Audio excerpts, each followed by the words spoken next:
Hey, what's up guys, Jaeky here. Today I'm going to be going over my full setup tour going into 2025. These are going to be my main peripherals, and I'm also going to go over all of my settings as well for those peripherals and my in-game settings. Starting off with the most important part of the setup is obviously my cat Tora. Here he is being cute as always. And yeah, obviously an essential part of my setup. Moving on to the monitor, I am currently using the Alienware OLED 360Hz.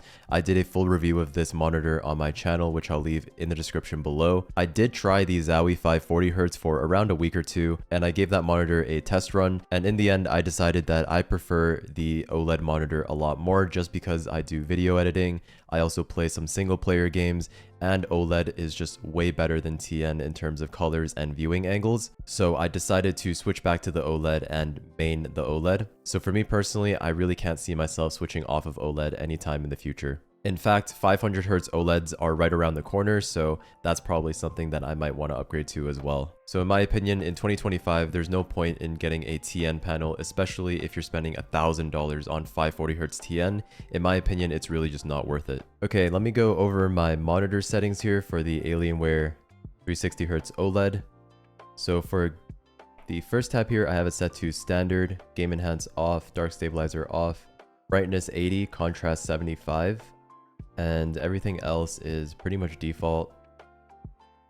Yeah, there's really not much else to change. I don't use HDR when I play Valorant, but I do mess around with HDR a little bit if I'm playing a single player game. Moving on to the keyboard, I am still on the Wooting 60HE, but a lot of you may have noticed that I have switched back to the stock case and keycaps.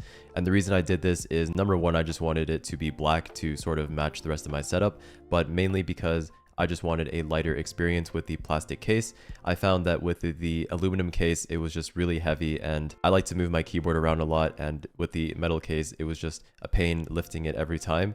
But with the plastic case, I can just slide it around. But the switches in here still are the WS dash, and they are lubed, so the keyboard still sounds great. The main thing I did was just revert back to the stock Wooting case and keycaps. So yeah, I know a lot of people have been asking about that. That's the reason why I switched back to the stock Wooting. Okay, let's go over my Wooting 60HE settings. I'll leave the profile code in the description below if you just want to copy and paste it. But just quickly going over it, I have all the RGB turned off.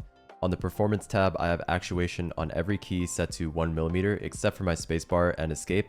I have these two set to 2mm so I don't fat finger them. And then my Windows key is on 4mm.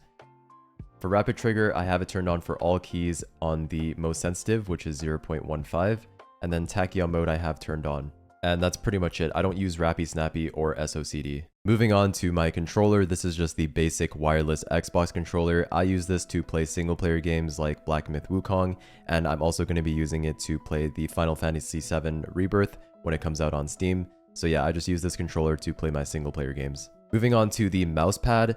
This is pretty interesting. I am on the SteelSeries QcK Classic, and the reason for that is just because I wanted to just go back to the basics and just simplify my mouse pad, and so I just decided to pick up the $20 SteelSeries QcK because you really can't get more simplistic than that. Also, a lot of you have pointed out that I switched off of glass mouse pads. I made a video a while back talking about glass mouse pads and how they were really nice, and the reason why I switched back from glass to cloth is number one, for consistency. I just noticed that I was a lot less consistent on glass, and I needed to warm up for a lot longer to play consistently, and I just really didn't want to do that. And number two is just because I don't want to wear an arm sleeve, and that's pretty much it. I know I said in my glass mousepad video that wearing an arm sleeve wasn't a big deal, but for me, I just don't like putting it on every time, so that's why I just went back to the cloth mousepad to keep things very simple. Moving on to the mouse, I actually made a review on this a couple days ago. This is the Fantech Helios II Pro S.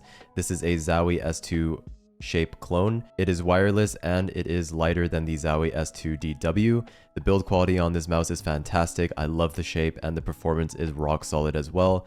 Really nice mouse, and this is going to be my main mouse moving forward for 2025. Okay, let's go over my mouse settings now. For the Helios II Pro S, I'm currently using 0 milliseconds debounce time just because mine doesn't double click on 0, which is the lowest.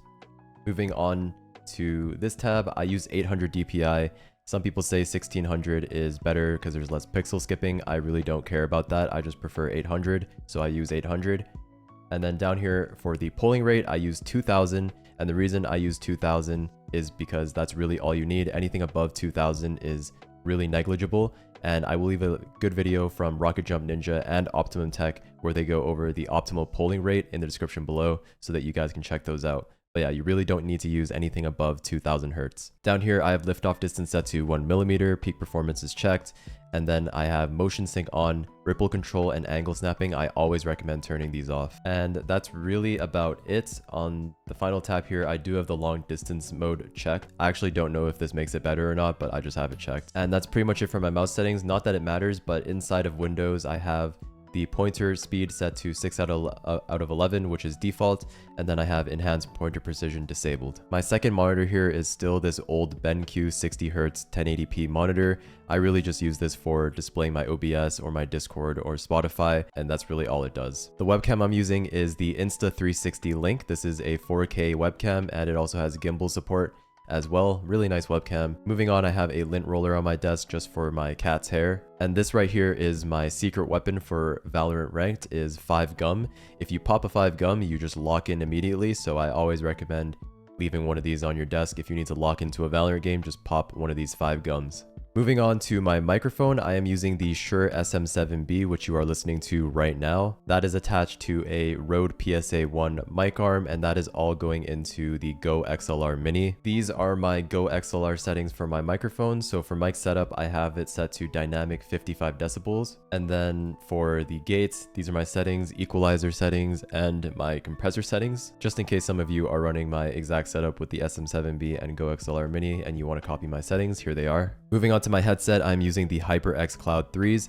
The reason why I'm not using my IEMs is because if I plug my IEMs into my GoXLR, there is a hissing noise in the background, and that's really annoying. But also, IEMs tend to hurt my ears after a couple of hours, whereas headsets are more comfortable for me. So that's the reason I've been using headset lately. But I actually don't recommend the HyperX Cloud IIIs just because I don't like the sound signature of them. You can EQ them, but the stock sound signature on the HyperX Cloud IIIs are not my favorite sound signature. It just is lacking a lot of bass in my opinion. I definitely preferred my HyperX Cloud IIs, but unfortunately, those broke, so I'm on the HyperX Cloud 3s currently. And I just have my headset plugged straight into the USB sound card that it comes with, and I don't use my GoXLR for sound. Moving on to my PC, currently I'm running a Ryzen 7 7800X3D and a 4070 Ti. I will have a full link to my PC specs in the description below so that you guys can keep up with that if anything ever changes. You can check that out in the description below. Some of you have noticed that I am not using the FlexiSpot standing desk that I reviewed on my channel, and the reason for that is number one, because I prefer the black color. It just matches with my bed frame and everything and my whole setup, but also because with this wooden desk, I actually cut it down to 66 centimeters tall, and the standing desk didn't go that low. So 66 centimeters is like the perfect desk height for me, and the standing desk just didn't go that low. So with this desk, I custom cut it down to 66 centimeters, and now it's a perfect height. And the chair here is just the Staples Hyken chair. All right, now for my in-game Valorant settings, I am using 0.3 sensitivity. If you want to keep up with this, you can always go to my Twitch page and type !sends in the chat, and that will tell you my up-to-date sensitivity. I use yellow for enemy highlight color, and then scope sensitivity and ADS sensitivity is on 1. Raw input buffer I have on. I always recommend turning this on. And then these are my minimap settings right here. Everything else is pretty much default. But yeah, you can take a look at all this. And then for my controls, they're mostly default. I use scroll wheel down to jump. For my equipment, I use toggle on all these. And then I do auto equip strongest and check don't auto equip melee. And the only thing I change down here is I use Z for the spray, and then I use T to ping. So I swap those two around. And then my push to talk in game is V, and my party push to talk is my side mouse. For my crosshair, I am using this blurry dot right here, and this is all on my tracker, which I will leave also in the description below. You can get the crosshair code from my tracker page. For my video settings, I am playing on full screen, 2560 by 1440p, which is native resolution. And then down here, I cap my FPS at my refresh rate, which is 360. And for Nvidia Reflex Low Latency, I turn that on plus boost. For the graphics quality tab, I play with everything on low and off, and anti-aliasing and anisotropic filtering is 1x none. And everything here is off. This is what my audio tab looks like, but this is all personal preference. HRTF, I play with this on. And then here's the voice chat tab. Again, all this is personal preference, and the voiceover tab. And that's pretty much it. My Nvidia control panel settings are all default. I don't touch anything in here, except I do turn G-Sync off. That's all I do. I turn G-Sync off, and that's it. Like, adjust image settings, I leave this on let 3D application decide. and I don't touch anything inside of manage 3D settings. And that's pretty much it, guys. That is my full setup going into 2025. I hope you guys enjoyed this video. If you did, make sure you leave a like, comment, and subscribe, and I will see you in the next one. Peace.